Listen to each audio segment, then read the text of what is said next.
Everyone was afraid of him. For 20 years, he was the invincible hero, the unstoppable force, the man who made millions scream, "Brother!" But in a quiet moment, looking back at a lifetime of scars, he confessed the truth. He was afraid too. Quick question for you before we get into his list. In a sport built on superhuman strength and cartoonish personas, what do you think could genuinely frighten the most famous wrestler of all time? Was it raw power, real danger, or something else entirely? Let me know in the comments right now. You're looking at the face of an industry. Hulk Hogan didn't just wrestle. He was professional wrestling for an entire generation. The character was all American power and positivity. But the man behind the bandana, Terry Bollea, stepped into the ring with monsters. And in a recent, remarkably candid interview, he did something he almost never did. He dropped the persona. He named names, not of rivals, but of the 10 men who, in his own words, made him think twice, who made him feel genuine fear. This isn't about scripted storylines. This is about the very real, very human instinct of self-preservation that kicks in when you're locked in a ring with another man whose job is to hurt you even if it's pretend. Today we're breaking down that list not just to name them, but to understand why. What does it take to scare a giant? To understand this fear, you have to forget the WWE of today. Go back to the 80s and 90s, the territorial days, the Wild West. The scripts were looser, the matches were rougher, and your safety depended entirely on the man across the ring from you. It was a world of kayfabe, the sacred rule of protecting the illusion. You never broke character. You never showed weakness. And you certainly never admitted another man could intimidate you. It was bad for business. Hogan was the top of that business.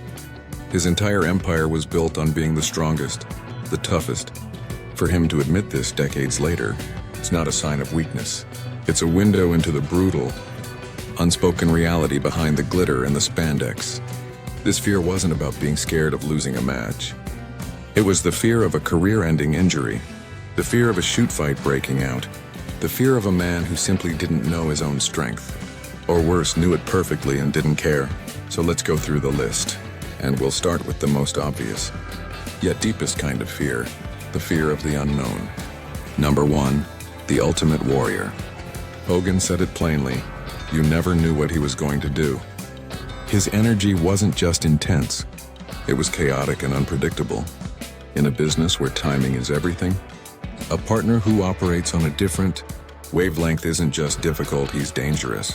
One mistimed move and your neck is broken. Number 2, earthquake. John Tenta was a massive, massive man, over 400 pounds of pure force. Hogan's fear here was pure physics. When a man that size comes off the ropes for a splash, you can't sell it. You have to absorb it, and your body remembers that impact long after the cameras stop rolling. Number 3, Dynamite Kid. This is a different kind of fear. It wasn't about size. It was about intensity and stiffness. The Dynamite Kid was a technical genius, but he hit hard. Every chop, every strike was meant to punish. Wrestling him wasn't a performance. It was an ordeal. You were going to be black and blue, and you were going to earn every penny. Number 4 and 5, Rick and Scott Steiner. Hogan grouped these brothers together for a reason. Sheer explosive power. Scott, especially with his freakish college wrestling strength, could do things that defied logic. When you're in the ring with genetic freaks who treat you like a weightlifting dummy, your instinct tells you to get out. Their power wasn't gimmicky, it was alarmingly real. Number 6, Vader. Big Van Vader. Here was a man whose gimmick was that he was a monstrous fighter from Japan, and the line between gimmick and reality was paper thin.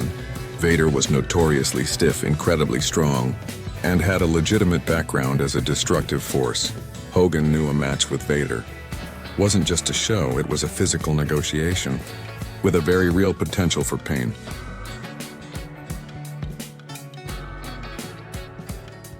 Number 7, Bruiser Brody. The stories about Brody are legend. He was the ultimate wild card, a man who lived his chaotic character 24/7. He was known for shooting in matches, fighting for real if he felt disrespected. For Hogan or anyone, the fear of Brody was the fear of the business itself turning real and violent in an instant. It was the fear of a man who played by no rules but his own. Number 8, Andre the Giant. This one is profound. This was Hogan's friend. But in the ring, Andre was a force of nature. By the time of their legendary WrestleMania 3 match, Andre's body was failing him, and that made him more dangerous. Pain can make anyone unpredictable. Lifting the nearly 500-pound Andre for the iconic body slam wasn't just a move. It was a colossal risk. One slip and Hogan's back or Andre's life could have been over. The fear was layered with love, respect, and tremendous pressure.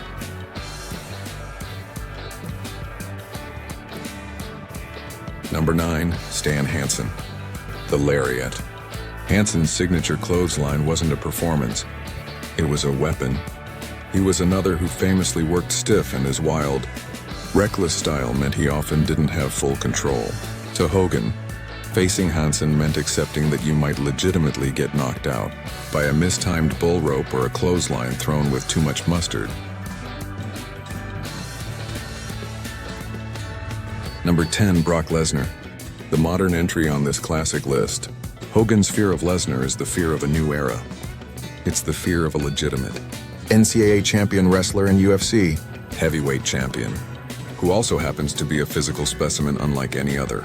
With Lesnar, there is no working. There is only Brock. And if he decides to turn it up to 10, there is literally nothing any wrestler, even in his prime, could do to stop him.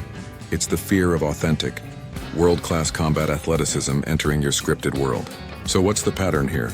Hogan's fear wasn't about who could cut the best promo or who is the best villain. His list reveals the 3 things that truly intimidate a master of illusion. First, legitimate, uncontrolled power. Men like Earthquake, the Steiners, and Lesnar. Their strength was real, measurable, and dangerous in a confined space. Second, unpredictability and stiffness. The Warrior, Dynamite Kid, Vader, Hansen. These men blurred the line between performance and fight. You couldn't relax. You had to be on guard as an athlete, not just an actor. And third, the most fascinating one, the men who were the business itself. Bruiser Brody and Andre. One represented the dark, lawless soul of the territories. The other was the literal foundation Hogan's stardom was built upon. To fear them was to respect the very thing that made him and could unmake him. This list is a secret code.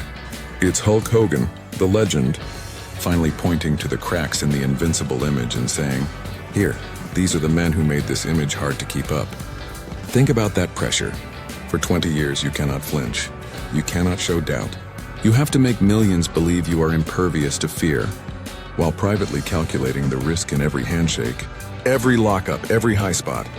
The fear Hogan is talking about is the ultimate professionalism. It's the hyper-awareness that keeps you safe. It's the respect for the violence that underpins the spectacle. In a strange way, admitting this fear now is his final tribute to these men. He's not saying they were better. He's saying they were real. And in a world of fiction, nothing is more terrifying or more respected than something real. Looking forward, what does this mean? The business is safer now, more regulated. But the essence remains. Today's stars still have their lists, the ones they know. They have to bring their A game for. The names might be different, a Samoa Joe, a Gunther, but the principle is eternal. There will always be a hierarchy in the locker room, not based on titles, but on silent, mutual respect for the real physical cost of this art. Hogan's confession lifts the curtain on that forever. So the takeaway isn't that Hulk Hogan was secretly scared. It's that he was human, and his fear was a compass. It pointed directly to the men who demanded his absolute focus, his utmost respect, and his complete professionalism. It pointed to the men who were so good at their jobs, so convincing in their roles, that they forced the biggest star in history to remember it was all just a magnificent, dangerous game. He feared them because in the ring they made the fiction feel real. And in wrestling, that's the highest compliment you can ever be paid. If this look behind the curtain changed how you see that era of wrestling, Let me know by hitting that like button. It really helps the channel. If you want more deep dives into the untold stories of sports and entertainment, consider subscribing. And finally, back to my first question. Whose name on this list surprised you the most? And who would be on your list of the most intimidating figures in wrestling history? The debate starts in the comments below. Thanks for watching.